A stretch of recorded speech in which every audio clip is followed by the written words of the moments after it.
Hello friend, आज हम लोग देख रहे हैं वैल्यू ऑफ सप्लाई।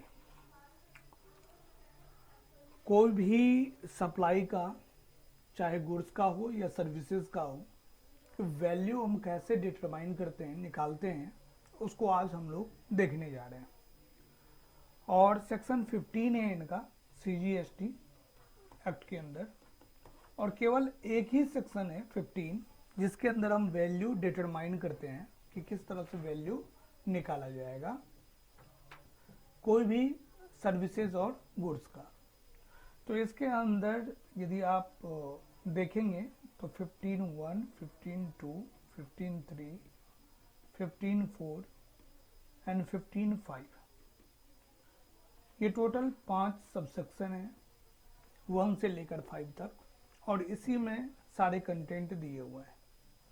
जो बच्चे एग्ज़ाम देना चाहते हैं, इंटर के हैं, फाइनल के हैं, तो इंटर वालों के लिए केवल यही है, और ये दोनों पॉइंट फाइनल वालों के लिए।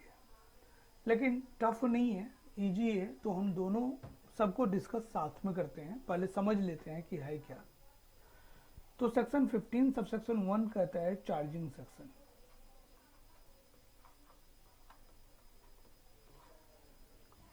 सेक्शन 15 सबसेक्शन 2 कहता है इंक्लूजन, क्या क्या इंक्लूड होना चाहिए और क्या क्या एक्सक्लूड होना चाहिए। अब या तो इंक्लूड होगा या फिर एक्सक्लूड होगा। उसके बाद आता है 4 एंड 5। तो 4 में कहता है कि यदि ये दोनों काम नहीं कर रहा है, जहां हम डिटरमाइन नहीं कर रहे हैं, वहां रूल्स को देखेंगे फॉर डिटरमाइनिंग ऑफ वैल्यू। और 5 में कहते हैं कि गवर्नमेंट ने कुछ नोटिफाई कर रखा है या करेंगे कि इनको कैसे हमें वैल्यू कैलकुलेट करना है, तो उनको देखेंगे। तो इसके अंदर केवल 5 सबसेक्शन है, सबसेक्शन 1, 2, 3, 4, 5 टोटल। सबसे पहले हम चार्जिंग सेक्शन देखते हैं। कहता है कि जो वैल्यू होगा, मान के चलो कि एक एग्जाम्पल लेते हैं कि मैंने एक एसी खरीदा 35,000 का, 35,000 रुपीज का। एसी वाला क्या करता है, मेरे घर तक लाता है, और उसको हम खुद इंस्टॉल नहीं कर सकते हैं, तो एडिशनल इंस्टॉल करवाने के लिए वो अलग से 1,500 रुपये लेता है। मेरे घर से कितने जा रहे हैं, 35 प्लस 1, 36,500। तो ये 36,500 पे GST होना चाहिए, लगना चाहिए, या सिर्फ वैल्यू ऑफ सप्लाई 35,000 पे लगना चाहिए। एक क्वेश्चन ये आ गया।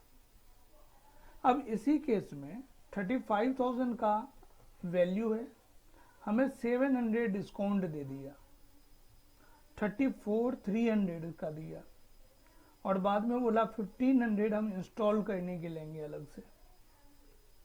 तो GST किस अमाउंट पे निकलना चाहिए, उस प्रॉब्लम को हम यहां देखने जा रहे हैं। कि वैल्यू, बहुत सारा वैल्यू, 35,000 हो गया, 36,500 हो गया, 30 दोनों को 35,800 हो गया, या फिर डिस्काउंट को आप नहीं लोगे तो अलग अमाउंट आएगा, इनको इंस्टॉलेशन को नहीं लोगे तो अमाउंट अलग आएगा, 34,300 आएगा। तो अलग अलग वैल्यू हमको देखने के लिए मिल रहा है। तो 35,000 में क्या क्या जो मेन वैल्यू ऑफ सप्लाई है वो कितने का है, 35,000 का। इसमें इंस्टॉलेशन ऐड होना चाहिए या नहीं होना चाहिए। यदि ऐड होगा तो उनको हम इंक्लूड के में रखेंगे, वो सब सेक्शन 15 सबसेक्शन 2 के अकॉर्डिंग ऐड होगा। यदि डिस्काउंट 700 का छोड़ दिया गया है तो उसको हम एक्सक्लूड में देखेंगे, सेक्शन 15 सबसेक्शन 3 में देखेंगे। यदि इन दोनों में कोई नहीं है, कुछ और केसेस हैं, तो उसको हम फिर 15(4) एंड 15(5) के अकॉर्डिंग देखेंगे। यदि आपसे बोला जाए कि वैल्यू ऑफ सप्लाई का मेजर सेक्शन कितने हैं, तो first charging section, second include क्या क्या होगा, और थर्ड एक्सक्लूड क्या किया होगा, मेनली यही है। दो अदर सेक्शंस भी हैं जहां हमारा ये काम नहीं करेगा, वहां हम स्टार्ट करेंगे 4 एंड 5 को। तो सबसे पहले हम 1 2 3 को पढ़ते हैं, फिर हम जाएंगे 4 एंड 5 को। तो आइए, यहाँ पे एक्ट में वही सब लिखा हुआ है, फर्स्ट में, सेकंड में अलग अलग पॉइंट दिया हुआ है, थर्ड में अलग अलग पॉइंट हैं। मैं एक एक करके चलता हूँ इसके ऊपर।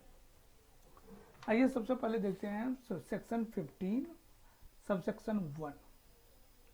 यहाँ कहता है कि जो भी वैल्यू होगा, वैल्यू किसका, या तो गुड्स का या फिर सर्विसेज का, जो वैल्यू होगा उसी को हम ट्रांजैक्शन वैल्यू बोलेंगे। कब बोलेंगे ट्रांजैक्शन वैल्यू, जब कंडीशन को फुलफिल करें, कि जब दो पर्सन है, सेलर एंड बायर, ये अनरिलेटेड पर्सन होना चाहिए, अनरिलेटेड पर्सन होना चाहिए। अनरिलेटेड मतलब रिलेटेड पर्सन को डिफाइन कर रखा है, वो सेक्शन देख लेंगे आप, पहले भी बता चुका हूं कि प्रैक्टिस नोट में भी है कि रिलेटेड पर्सन कौन है जीएसटी में, और नहीं होना चाहिए रिलेटेड पर्सन। नहीं होगा तो क्या कहेंगे, अनरिलेटेड पर्सन होना चाहिए। यदि अनरिलेटेड पर्सन है तो एक कंडीशन ये हो गया, और प्राइस जो है वो सोल कंसिडरेशन होना चाहिए। यदि दोनों ही ओके है, ठीक है, किसी तरह का कोई प्रॉब्लम नहीं है इसके अंदर, तो जो वैल्यू दिया है वही वैल्यू हमारा क्या हो जाएगा, ट्रांजैक्शन वैल्यू हो जाएगा। मतलब value of supply equal to transaction value, और उसी वैल्यू को कंसीडर करते हुए हम उसके ऊपर जीएसटी लगाएंगे और आगे बढ़ेंगे। यदि इन दोनों में से मान लो अनरिलेटेड पर्सन है और सोल कंसिडरेशन नहीं है, जब ऐसा सिचुएशन आता है तो ये किसके अंदर, 15(1) के अंदर चेक कर रहे हैं हम। यदि ऐसा सिचुएशन आता है तो फिर इसका जो वैल्यूएशन होगा वो रूल के अकॉर्डिंग होगा, जो सेक्शन 15 4 एंड 5 के अकॉर्डिंग हम देखेंगे। यदि उल्टा सिचुएशन हो, अनरिलेटेड पर्सन नहीं है और सोल कंसिडरेशन है, तो फिर हम कहाँ जाएंगे, 15 4 एंड 5 पे जाएंगे। और जब दोनों चीज हो, अनरिलेटेड पर्सन भी हो और सोल कंसिडरेशन भी हो, तो उस कंडीशन में हम क्या करेंगे, ट्रांजैक्शन वैल्यू को कंसीडर करेंगे। तो आइए, ट्रांजैक्शन वैल्यू होता क्या है, कि हम ट्रांजैक्शन वैल्यू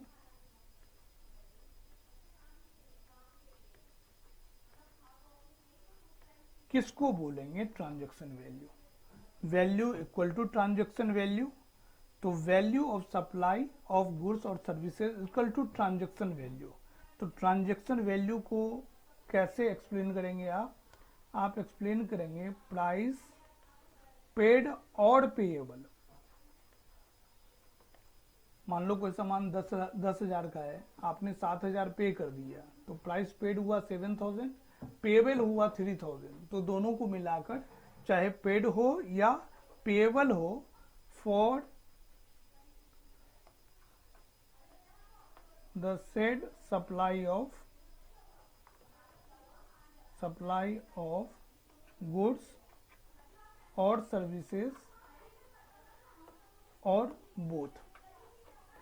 मतलब गुड्स और सर्विसेज के लिए अलग अलग रूल नहीं है, दोनों के लिए एक ही रूल है, या तो पैसा पे हो गया हो या पेएबल हो, उन दोनों को कंसीडर करेंगे और उसी को हम क्या बोलेंगे, ट्रांजैक्शन वैल्यू बोलेंगे। और ट्रांजैक्शन वैल्यू कब काम, जब ट्रांजैक्शन वैल्यू डिटरमाइन हो जाएगा 1 के अकॉर्डिंग, तो हमें 15 4 एंड 5 की जरूरत नहीं है। 15 4 एंड 5 में कब जाएंगे, जब 15 1 के कंडीशन फुलफिल नहीं होता है। तो यही हमें देखना है। तो 4 और 5 को हम एंड में देखेंगे। पहले 15 में ये जो प्रोविजन लिखा ट्रांजैक्शन वैल्यू 2 कंडीशन, ये 15(1) का प्रोविजन है और 15(1) के अकॉर्डिंग हमने देख लिया। या एक लाइन ये भी बोल सकते हैं कि 4 और 5 में कब जाएंगे, तो कब जाएंगे तो आप अनरिलेटेड पर्सन, मतलब सोल कंसिडरेशन और अनरिलेटेड पर्सन वाली बात थी। तो यदि पर्सन जो है वो रिलेटेड पर्सन है, यदि रिलेटेड पर्सन है तो किसके अकॉर्डिंग होगा, 15, 4 एंड 5 के अकॉर्डिंग होगा। और सोल कंसिडरेशन नहीं है, इसका मतलब क्या है कि जो वैल्यू निकला है उनका प्राइस हम नहीं पता कर पा रहे हैं कितना है। तो हो सकता है कोई नॉन मॉनेटरी पेमेंट हुआ हो, कंसिडरेशन हुआ हो, और ये कंसिडरेशन हो सकता है पूरा सामान के लिए हुआ हो, या हो सकता है पार्टली के लिए हुआ है, तो पार्ट पेमेंट करते हैं, वो भी नॉन मॉनेटरी कंसिडरेशन करते हैं। तो ये सिचुएशन यदि मिल जाएगा, देखने को मिलेगा, तो हम कौन से सबसेक्शन पे जाएंगे, सबसेक्शन 4 एंड 5 के ऊपर जाएंगे। जब अनरिलेटेड पर्सन हो और प्राइस सोल कंसिडरेशन हो, जब दोनों ही कंडीशन फुलफिल जाएगा, तो जो वैल्यू निकलेगा, वैल्यू ऑफ गुड्स और सर्विसेज, वही वैल्यू को हम ट्रांजैक्शन वैल्यू बोलेंगे। और ट्रांजैक्शन वैल्यू प्राइस पेड और पेएबल, या तो पेमेंट हो गया हो या बकाया हो, दोनों ही को हम कंसीडर करते हैं। तो इस तरह से हम लोग देख रहे थे कि मिसलेनियस जो सेक्शन है, सब सेक्शन 4 एंड 5, और रूल्स डिटरमाइन वैल्यू कैसे डिटरमाइन होगा उनके बारे में है। और इंटरमीडिएट के एग्जाम में आपको वैल्यू को डिटरमाइन नहीं करना है, वो फाइनल के एग्जाम में करना होता है। तो स्टेप वाइज यदि आप तैयार करेंगे तो बिल्कुल जल्दी ही तैयार हो जाएगा।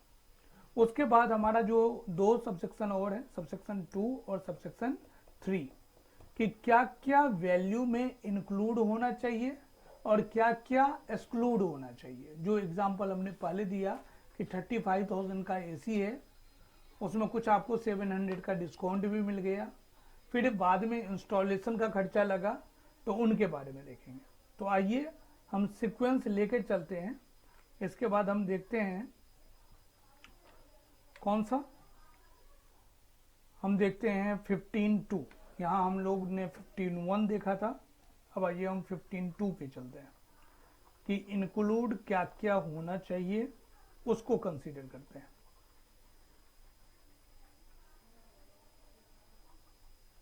Section 15 subsection 2। ये सबसेक्शन 2 में क्लॉज टोटल 5 तक है। Subsection 2 clause A, clause B, clause C, clause D और क्लॉज ई, ये टोटल 5 है कि प्राइस किस तरह से किस किस चीज को हम ऐड करेंगे। फर्स्ट पॉइंट है टैक्सेस पेड, जो taxed paid under other laws बोल दो आप। जीएसटी को छोड़ के जितने सारे टैक्सेस हैं, यदि उसका पेमेंट किया गया है तो वो वैल्यू में ऐड किया जाएगा।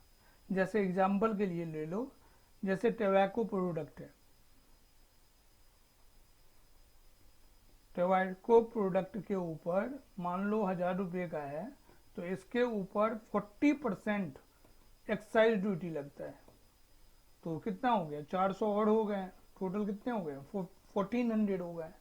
अब इस 1400, ये 400 जो एक्साइज ड्यूटी लगा है, इसको भी हम ऐड करेंगे वैल्यू ऑफ सप्लाई में, और उसके बाद उसके ऊपर जीएसटी लगाएंगे। तो बोला जाता है बहुत जगह कि बार बार कि हम डबल टैक्सेशन नहीं ले रहे हैं, लेकिन यहाँ आपको देखने को मिल जाएगा कि वैल्यू ऑफ सप्लाई जितना होगा उसमें हम ये 400 जो एक्साइज ड्यूटी है उसको ऐड किया जाएगा, और ऐड करने के बाद जो वैल्यू आएगा उस वैल्यू के ऊपर जीएसटी चार्ज किया जाएगा।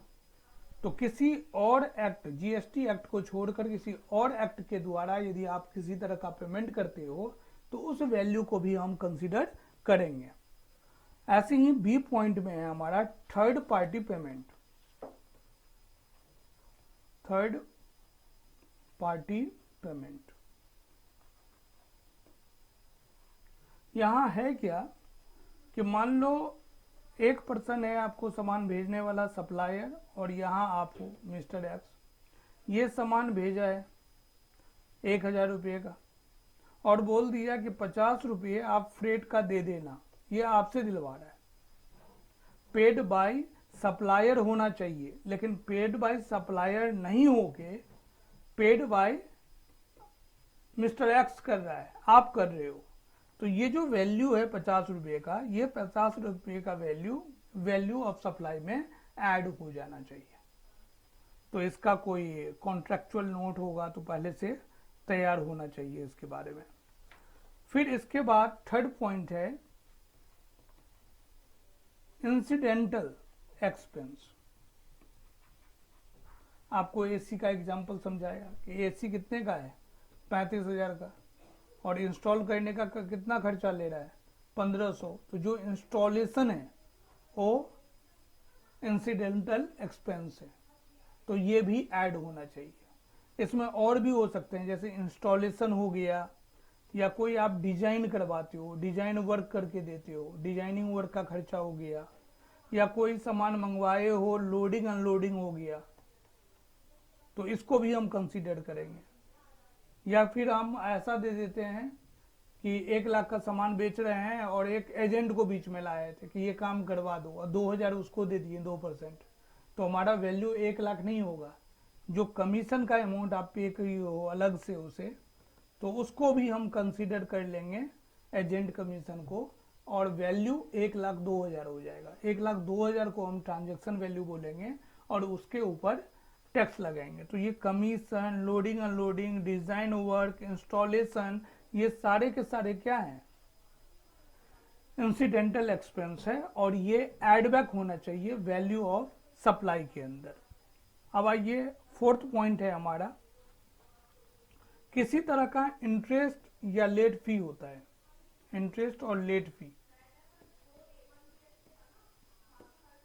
जैसे आप क्रेडिट पीरियड दे देते हो कि 2 महीने बाद पैसे दे देना, 3 महीने बाद दे देना, और कंडीशन लिख देते हो यदि 2 महीने बाद नहीं दिए तो आपको 10 रुपये डेली का लगेगा। अब 1 महीने का आप 30 × 10 300 रुपये एक्स्ट्रा चार्ज कर रहे हो, एज ए पेनल्टी बोल दो, एज ए लेट फी बोल दो। तो गवर्नमेंट का कहना है कि आपको ये जो पेनल्टी या एक्स्ट्रा कुछ भी रिकवर कर रहे हैं as a way of interest और लेट फी, आपको इसको भी कंसिडर करना है और इसके ऊपर जीएसटी चार्ज करना है। मतलब ये जो वैल्यू है ये वैल्यू ऑफ सप्लाई का पार्ट होगा। ऐसा नहीं है कि आप इंटरेस्ट के अमाउंट पे जीएसटी नहीं चार्ज करेंगे। जब भी देखेंगे आप कि इंटरेस्ट का कोई भी अमाउंट होगा उसके ऊपर जीएसटी चार्ज किया जाता है। रीजन यही है कि ये सेक्शन 15 सबसेक्शन 2 क्लॉज डी में इस तरह का लाइन लिखा हुआ है कि आप इंटरेस्ट को या लेट फी को कंसिडर करोगे, इंक्लूड करोगे वैल्यू ऑफ सप्लाई में। और लास्ट पोर्शन है सब्सिडी के बारे में। सब्सिडी के बारे में, तो सब्सिडी होता क्या है, मान लो कोई सामान आप 100 रुपये का बेच रहे हो और अच्छा काम कर रहे हो, एक एनजीओ आती है आपके पास या गवर्नमेंट आपके पास आते हैं और बोलते हैं इसको 100 में मत बेचो, आप 80 में बेचो, 20 रुपये मैं दे दूंगा। तो ये 20 में बेच के आप 80 में सेल दे रहे हो। अब जीएसटी किसके ऊपर लगना चाहिए, 100 के ऊपर या 80 के ऊपर? तो ध्यान रखना, गवर्नमेंट यदि इन्वॉल्व है तो ये 80 पे लगेगा, 20 का आपको रिलैक्सेशन मिल जाएगा। ये जो सब्सिडी का अमाउंट है उसको हम एड बैक नहीं करेंगे। लेकिन कोई प्राइवेट कंपनी आती है बोलती है मैं दे दूंगा 20 रुपये, आप कितने में बेचो, 80 पे, तो आप 80 को वैल्यू ऑफ सप्लाई नहीं ले सकते। आपको कितना लेना पड़ेगा, 100 लेना पड़ेगा, और 100 के ऊपर जीएसटी का कैलकुलेशन करना पड़ेगा। तो ये 5 सबसेक्शन थे, कहाँ के, सेक्शन 15 सबसेक्शन 2 के अंदर। अब आइए क्या क्या एक्सक्लूड होना चाहिए। हमारे पास है सेक्शन 15 सबसेक्शन 3, जहां हमें बताना है आपको कि क्या क्या आप एक्सक्लूड करोगे, और एक्सक्लूड के पॉइंट पे केवल आपके माइंड में एक ही पॉइंट चलना चाहिए, डिस्काउंट। एक्सक्लूड क्या हो सकता है? डिस्काउंट। लेकिन डिस्काउंट भी हर टाइम में एक्सक्लूड नहीं होगा, डिस्काउंट के भी कुछ रूल्स हैं। क्या रूल है? कि जब आपका बिफोर और at the time of supply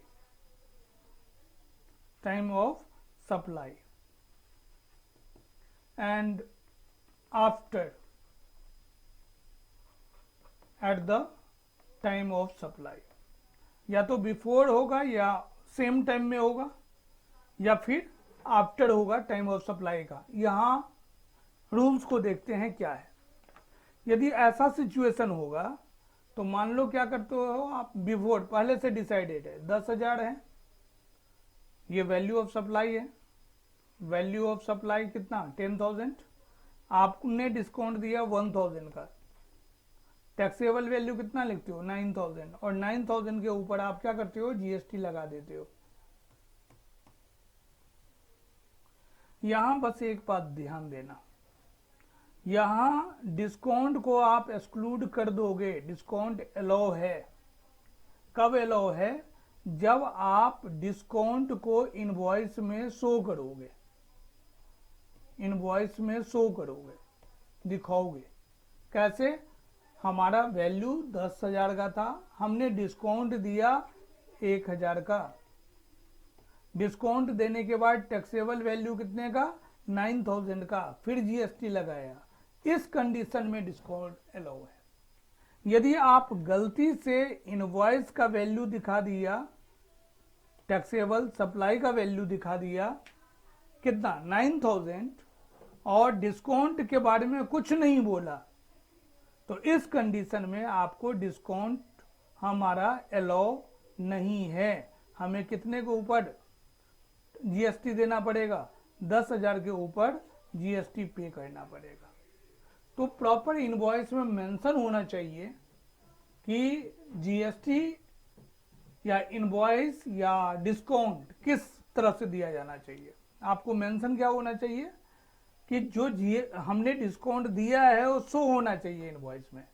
आपने नेट ऑफ करके लिख दिया तो आपको डिस्काउंट नहीं मिलेगा। आप 9,000 पे जीएसटी लगाएंगे, गलत हो जाएगा।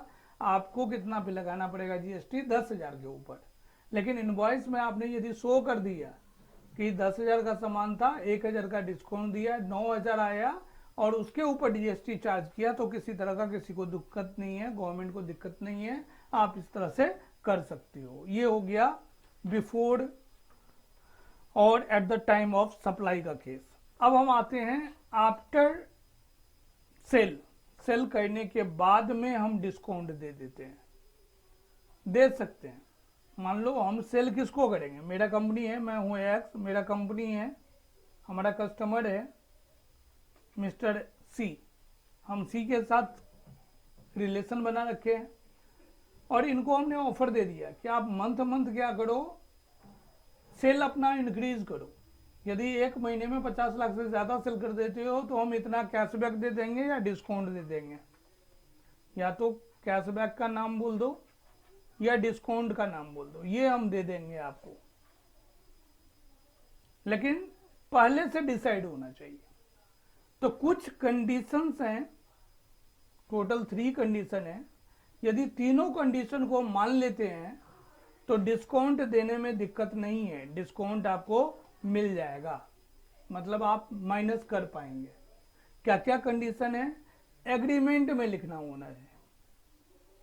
जो पहले एग्रीमेंट बना होगा इसके साथ ट्रांजैक्शन से कर लें, उसमें मेंशन होगा कि जब आप 50 लाख के लिमिट को क्रॉस कर जाते हो तो हम आपको कंसीडर कर लेंगे डिस्काउंट का या कैशबैक का ऑफर का। एग्रीमेंट में होना चाहिए। दूसरा, जो हम डिस्काउंट कैशबैक की बात कर रहे हैं वो सेम इनवॉइस के बारे में बात होना चाहिए, पर्टिकुलर इनवॉइस के बारे में बात होना चाहिए। किसी इनवॉइस के बिहाफ पे डिस्काउंट दे सकते हैं, अपने मन से डिस्काउंट नहीं दे सकते। अच्छा इतना अच्छा किया, चलो इतने ले लो डिस्काउंट या इतने कैशबैक ले लो। वो कैशबैक या डिस्काउंट पर्टिकुलर किसी इनवॉइस के अगेंस्ट में मिला होगा। उसने 50 लाख का सेल किया है, इसका प्रूव होना चाहिए, तो पर्टिकुलर इनवॉइस के अगेंस्ट जाना चाहिए। और थर्ड कंडीशन क्या है कि जब आप डिस्काउंट दे रहे हो तो जो रूल्स हैं आईटीसी रिवर्सल का, वो आईटीसी को रिवर्स कर दिया गया हो। तो यदि ये तीनों काम ओके है, तीनों के तीनों ओके है, तो डिस्काउंट जो है उसको आप एक्सक्लूड कर पाएंगे। लेकिन इस तीनों में से कोई एक भी मिसिंग है तो डिस्काउंट आप नहीं कम कर पाएंगे, मतलब किसी तरह का बेनिफिट आपको नहीं मिलेगा। तो डिस्काउंट से रिलेटेड हमारे पास जो कॉन्सेप्ट था वो यही है। और रही बात सेक्शन 15 की, 3 की और 4 की, वो ऑलरेडी हम लोग डिस्कस कर चुके हैं। सेक्शन 15 सब सेक्शन 4 की, तो 4 में और 5 में आपको क्या बताया गया? पहले बात ये बताया गया जहां 1 के अकॉर्डिंग ट्रांजैक्शन वैल्यू डिटरमाइन नहीं होगा वहां हम इनको हाथ में लेंगे और इनके बेस पे करेंगे। गवर्नमेंट ने स्पेसिफाइड कर दिया है, कुछ नोटिफाई कर देगा सप्लाई को कि इनका वैल्यू हम ऐसे निकालेंगे। और जहां वैल्यू डिटरमाइन नहीं किया जा सकता है वो रूल्स हम के अकॉर्डिंग डिटरमाइन करेंगे। वो कौन से सेक्शन के अकॉर्डिंग? सेक्शन 15 सब सेक्शन 4 के अकॉर्डिंग करेंगे। तो इस वैल्यू ऑफ सप्लाई जो टॉपिक्स हैं इसके अंदर यही पॉइंट कंसीडर करना था। इसके ऊपर हम बहुत सारे प्रैक्टिकल क्वेश्चन को देखेंगे कि किस तरह के क्वेश्चन एग्जाम में आते हैं, क्योंकि प्रैक्टिकल क्वेश्चन बनता है वैल्यूएशन से। तो कोई भी प्रैक्टिकल क्वेश्चन जीएसटी का क्वेश्चन एग्जाम में आता है वो 99% चांसेस है रिलेटेड टू वैल्यूएशन चैप्टर से होता है। और वैल्यूएशन का जो चैप्टर है वो बहुत ही सिंपल है और बहुत इजी तरीके से बता रखा है कि ये सर्टेन कुछ पॉइंट्स हैं जो कंसीडर किए जाएंगे और इस चैप्टर को कंप्लीट किया जा सकता है।